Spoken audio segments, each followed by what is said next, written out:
So continuing on with this is technically be part 3 of my reading of the Egyptian Book of the Dead, a translation by Norman D. Ellis.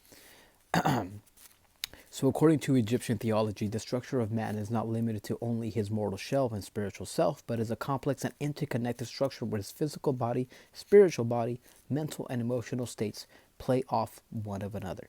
His physical body, the corpse, or that which corrupts after death, is the Khat.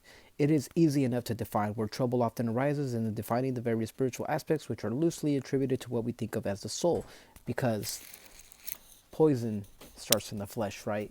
So one of the things that the Egyptians actually considered to be one of like the most fulfilling things in a person's life is raising children. My child just walked in, so I'm gonna pause this here, and I'm gonna give him some attention because I know that that's what he wants, and then we'll continue on with this next part. So picking up where I left off, right? Where trouble often arises in the defining various spiritual aspects which are loosely attributed to what we think of as the soul. There's a quote from the band, the group, Hail Mary Mallon, and it goes, "You'd like to think you're cool enough to not care if you're cool, but the spirit gets, You'd like to think you're cool enough to not care if you're cool, but the spirit gets distracted. The flesh is fucking cruel." And I'll leave it at that. The second is, I believe, the form that a spiritual being assumes. It exists in heaven and is more or less a power which a man possesses to assume incarnation.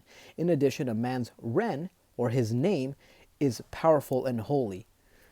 This is why we do not give our full names to people that we do not know, right? Because it grants them a power over us. Whether or not we are conscious to this, we are all careful not to give our full name to people that we do not, don't know. It is powerful and holy. To blot a man's name from history, to forget him, was to effectively destroy him. The Ab is the heart, the seat of knowledge, wisdom, and understanding. It is the link between the physical body and the spiritual body. In contrast, the Ku has been called the man's divine intelligence, and it is described as that which is a radiant or shining. That would be more like your aura, as we describe it here, right? But the Ab is the heart. It is the seat of knowledge, the wisdom, and understanding. It is the link between the physical body and the spiritual body. It is what connects us from right to wrong, right?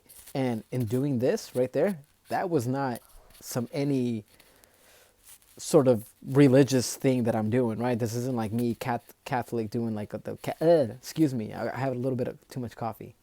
But this is just showing that connection, right, between